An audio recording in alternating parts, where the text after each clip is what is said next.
মাঝে সাঝে এরকম একটা প্ল্যাটার হলে কিন্তু মন্দ হয় না, যার মধ্যে থাকবে ভাত আর বিভিন্ন রকম ভর্তা। নমস্কার বন্ধুরা, আজ আমি আপনাদের সঙ্গে 4 রকমের ভর্তা রেসিপি শেয়ার করব। কোনো রকম বাটাবাটি ঝামেলা ছাড়াই কিন্তু আপনারা এই 4 রকমের ভর্তা খুব সহজে বানিয়ে ফেলতে পারবেন।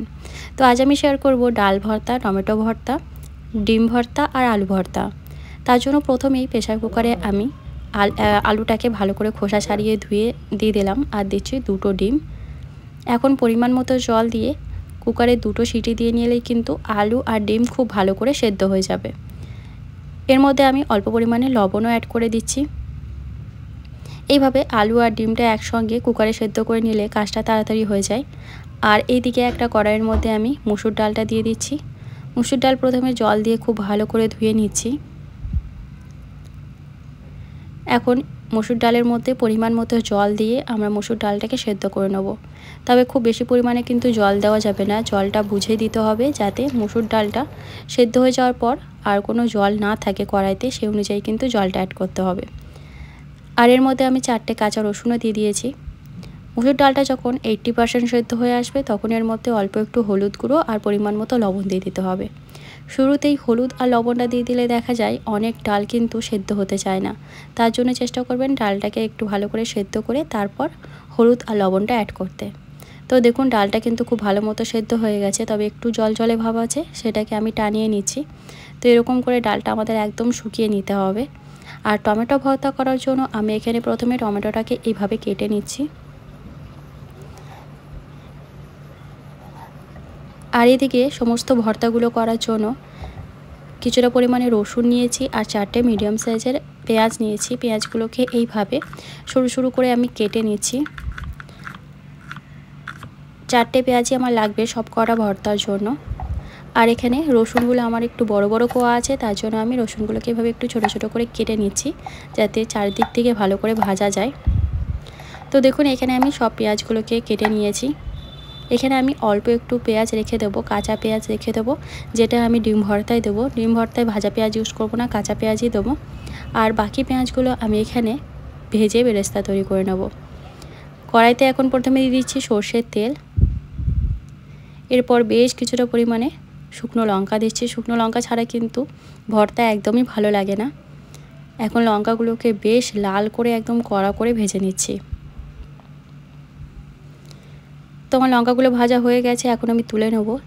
এই তেলের মধ্যে এখন দিয়ে দেবো রসুনগুলোকেও আমি লাল করে ভেজে তুলে নেব। একটু মিডিয়াম টু লো ফ্লেমে রসুনগুলোকে ভাজবেন যাতে রসুনগুলো সেদ্ধও হয়ে যায়। তো রসুনগুলো এখানে ভাজা হয়ে গেছে, এখন আমি তুলে নিচ্ছি। এরপর পেঁয়াজগুলোকে লাল করে ভেজে নিতে হবে। আমি একবারেই সবগুলো পেঁয়াজ রসুন ভেজে নিচ্ছি, যাতে তারপর লাস্টে এক এক করে ভর্তাগুলোকে শুধু মেখে নিলেই কিন্তু কাজটা হয়ে যাবে। তো পেঁয়াজটাও লাল করে ভাজা হয়ে গেছে, এখন আমি তুলে নিচ্ছি। কড়াইতে দিয়ে দিচ্ছি খুবই অল্প পরিমাণে তেল। এর মধ্যে এখন আমি টমেটোগুলোকে বেশ লাল করে ভেজে নেব। মিডিয়াম ফ্লেমে ঢাকা চাপা দিয়ে দিয়ে টমেটোটাকে ভাজবো, এতে করে টমেটোটা কিন্তু বেশ নরম হয়ে যাবে। মাঝে একবার এইভাবে উল্টে পাল্টে দুটো সাইডে কিন্তু ভেজে নিতে হবে।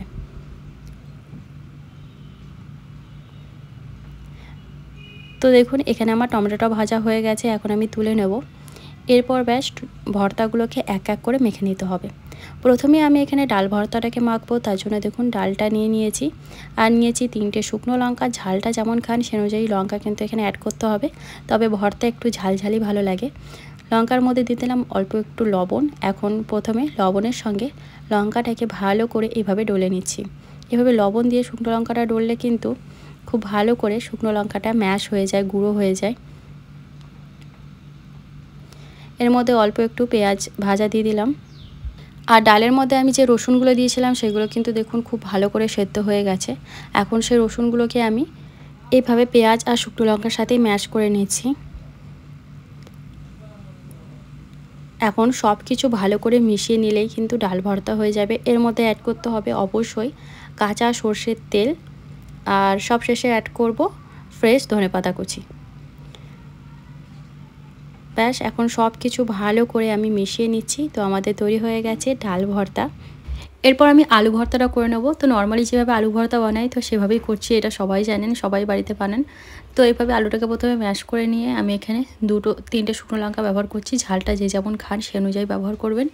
শুকনো লঙ্কার মধ্যে অল্প একটু লবণ দিয়ে ভালো করে শুকনো লঙ্কাটাকে প্রথমে এইভাবে ডলে নিচ্ছি, যাতে ভালো করে শুকনো লঙ্কাটা গুঁড়ো হয়ে যায়। এরপর এর মধ্যে অল্প একটু বেরেস্তা দিয়ে ভালো করে সব কিছু মাখিয়ে নিচ্ছি।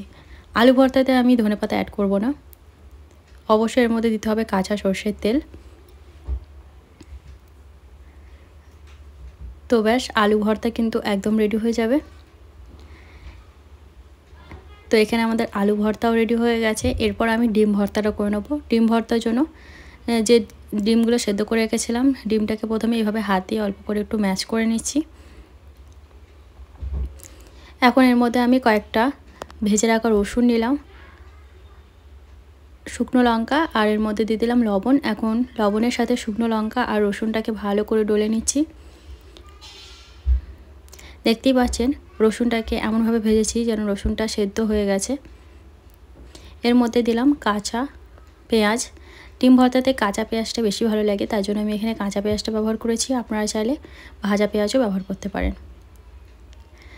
আবারও দিয়ে দিলাম কাঁচা সর্ষের তেল।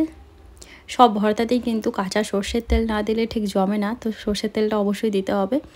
এখন সব কিছু ভালো করে মাখিয়ে নেওয়ার পর ওপর থেকে দিয়ে দিতে হবে কিছুটা পরিমাণে ধনেপাতা কুচি। তো ব্যাস, আমাদের রেডি হয়ে গেছে ডিম ভর্তা। এখন আমি সবশেষে টমেটো ভর্তাটা করে নেব। তো যে টমেটোটা আমি ভেজে রেখেছিলাম ওপর থেকে এইভাবে খোসাটাকে ছাড়িয়ে নিচ্ছি। খুব সহজেই কিন্তু ওপরের খোসাটা এইভাবে বেরিয়ে আসবে। এখন ভালো করে টমেটোটাকে ম্যাশ করে নিতে হবে।